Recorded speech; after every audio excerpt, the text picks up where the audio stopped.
With this session update, I'm Shannon Lurkey. Members of the Senate held a lengthy debate on the omnibus tax bill, also called the Minnesota COVID-19 recovery budget. An hour of the floor session debate was devoted to an amendment that would create a fifth-tier income tax bracket. Here are some highlights. Sitting on finance, we see virtually all the budget bills except the tax bill.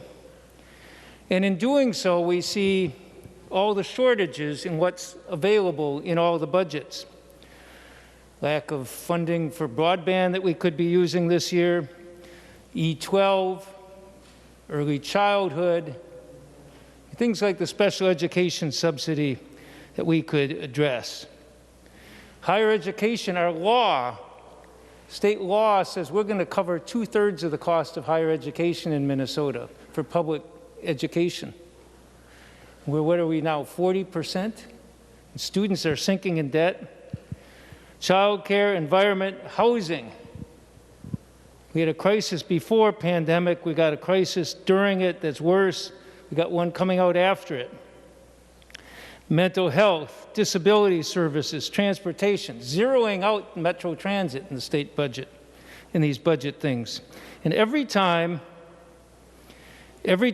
we look at those budgets, the chairs who are presenting their bills come in and say, well, we did the best we could given the target we have. And Mr. President, those targets are set by the Senate Republicans. Those targets can be changed by the Senate Republicans. And I think it's worth pointing out again that Senator Gazelka is not Charlton Heston. And this isn't the Ten Commandments, and those targets do not come down from on high in tablets of stone. Those are something this body can change. And this bill doesn't set the targets for any of those, but this is the one that underlies our ability to address those targets. And so, Mr. President, I have the A37 amendment at the desk. It would create a fifth tier. It would ask a little bit more for the top end, the wealthiest people in our state, something that I think a lot of them have been willing to pay. 10 years ago or so, I remember both the St. Paul and Minneapolis papers had full-page ads. A lot of people saying, we think you should tax us more. We ought to pay our fair share. And this amendment would do that. And the reason I'm asking for this is because our budgets show our values. Budgets, some have said, are a moral document. They tell what we prioritize. We're just not meeting the need on higher education. Our economy depends on an educated workforce. And instead, we have steadily reduced funding for Minnesota State and the University of Minnesota.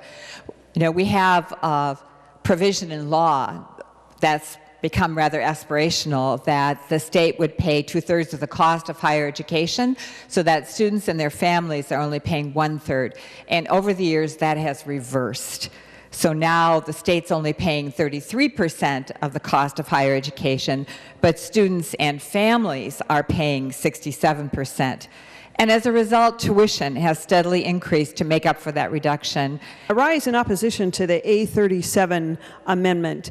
Again, this amendment is increasing tax burdens on Minnesotans at a time when we have substantial reserves, a surplus, and billions coming from the feds.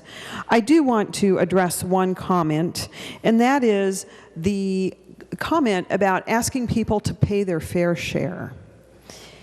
And members, when we are talking about the income tax, Minnesota has one of the most progressive income taxes in our nation.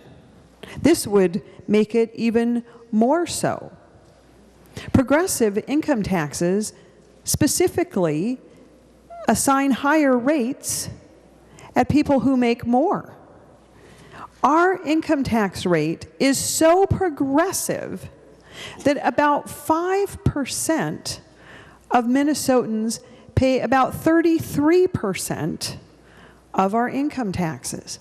So not only do they have more money to pay taxes on, they pay at a much higher rate. There is a need for additional resources.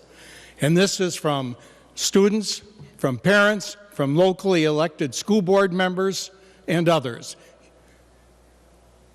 The Republican target of $152 million, yes, it's additional money, but when you factored inflation, it will be cuts of $325 million across Minnesota. I think it is the right time for us to raise taxes when there are Minnesotans that are living without shelter because they deserve a safe place to live. I think it is the right time to raise taxes when we know our schools are underfunded and our classrooms are bulging with students, which is the case right now for those who are in-person learning and when they go back to school. And for them to get the very best education, the ratio of student to teacher, teachers of color, full-service community schools are all the things that we know we can do if we have the revenue available to do it. When we have fully completed broadband across the state of Minnesota, then I can say, I think we've raised enough taxes, but we haven't done that. When people, regardless of who they are, whether they're black, brown, white, indigenous, regardless of where they live or what they earn, that they can get the child care that they need so they can go to work and their kids can be cared for safely at home. Or if you have a sick family member, you can care for them and keep your job. I think it's okay to say we don't need to raise taxes anymore when essential workers get the time off that they have so richly deserved. We haven't done that yet. I think we can say we've raised enough taxes when people who are hungry have enough to eat. I think we can say we've raised enough taxes when our young people can go to college in Minnesota and not incur lifelong debt. I think we can say we have raised enough taxes when people who are disabled don't have to spend down into poverty just to keep their health care. I am new to the Senate. All day I've sat here and all I'm hearing is we are in a time of scarcity. We don't have enough. We don't have enough. Yet on the other hand, I hear we have money coming from the feds. I find it incredibly ironic that I have heard my colleagues sitting behind me talk all day about all the money coming from the feds. And I think that, well, that's pretty rich from group of people who seem to not like taxes. I don't know where the money from the feds is coming from. If it's free money, we hear that the feds can print money, but in fact our children are going to be paying off that debt. There's no such money as free. There's no such thing as free money, and I can't believe that me, a super progressive, left-wing crazy Democrat, has to say that out loud. There is no such thing as free money. And if we're relying on the feds to save our schools and to house our homeless and to feed our hungry, I'm laughing. I find that rich. We have to be balanced in our state. And as you think about, can we tax ourselves to prosperity? Can we tax ourselves to utopia? Maybe we could. I don't know. I don't think we'd ever tax ourselves to utopia, prosperity, but maybe utopia. But then that wouldn't last either, because we have to have taxpayers in this state. Frankly, we all know this, to pay those taxes to get us where we want to be. If we just look at the rankings, and you can argue about them if you want to, I won't. Tax Foundation has us rated 46th most highly taxed state in the country. So that must make the other 45 kind of awful. And I say that facetiously because I think we all know that those other 45 states in and of themselves aren't awful places to live. They've got great communities, they've got great cities, they do great things. But we're 46th highest, and we've been about at that rating, I think, ever since I've been in the Senate. But so we've got Connecticut, New York, California, New Jersey ahead of us. Maybe there's some real good places to live. I don't know. Maybe we ought to take a look at those states and see how much better they are. Mr. President, members, I think we're taxed high enough. He called me 3 weeks ago and said, I'm done. I said, what do you mean you're done? He said, I sat down with my tax accountant. We went down through all my taxes. And he said, my tax accountant asked me, why are you still here? And he said, what do you mean? He said, let me show you. So he ran some other textbooks, some other analysis of other states, what he would pay in other states. And he said, I went home, talked to my wife. We are now Arizona residents. He said, I can buy all of my non-resident hunting and fishing licenses because he hunts and fishes with my family.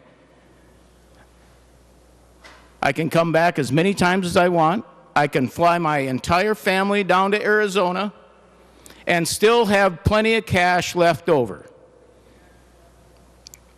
So what we are doing by continuing to raise taxes in this state is we're going to continue to export wealth. A few years ago, I had the former mayor of Breckenridge in my office, and we were talking about some of the tax breaks that Senator Eakin and myself and Senator Johnson have worked on. Former Senator Langseth helped support when he was in the finance chair's position. But Senator Marty, we have property tax exclusions or property tax programs for the border cities, known as the border cities tax, to help those communities compete with the neighbors across the river in North Dakota. Because that's the only way they can try to keep most of their businesses from moving across the border out of state. And Senator Marty, I hope this sinks in. Members, what the mayor told me, he said back over 50 years ago, the city of Breckenridge was the larger of the two cities, Breckenridge-Wahpeton. They're both on the borders. It's on the western edge of my district. Breckenridge is now less than half the size of Wahpeton, Senator Marty, in 50 years. So, Senator Marty, how small do you want to make our border cities along the Dakota borders? You heard it say that our taxes are number 46th, so we're in the 5 worst states as far as the most amount of taxes that we take from the individuals, and I think that's important to think about because people can make decisions about what states they live in. And we need a lot of tax reform, frankly, but it's not in the direction that this amendment goes. I don't know if people know that our lowest income tax rate, Minnesota's lowest income tax rate, is higher than about half of the states, half the state's highest income tax rate. Think about that. The lowest rate we have, about half the states around the country, we would be higher than their, or lower than their highest one. And so so then when we look at the top income tax and think about that, that one is frankly off the charts. But this narrative continues to go that people that are wealthy don't pay their fair share, and I think that's a mistake, and I want to just address that a little bit. The top 1%, and full disclosure, I'm no longer in the top 1%, but the top 1% have an income of $538,000. $538,000, which is about 1.4 million people around the country. So one thing I wanted to bring up about that is when you ask people on the streets, well, what is somebody that makes $500,000, what should they pay? What is fair share? Because that's the word I hear around here a lot. They need to pay their fair share. So when you ask people on the streets, what is the fair share for somebody to pay that's wealthy? Well, they say it's about 20%. They should pay 20% of what they make. That's the fair share. Well, frankly, if you're making $500,000 in Minnesota, you're paying over 50% between federal and state and sales tax and property tax. You're not paying 20%. You're paying 50% of your money. There being 27 ayes and 38 nays, the amendment is not adopted. To continue following these issues and more, watch legislative coverage Monday through Friday on the PBS Minnesota channel or visit our website, www.senate.mn/media.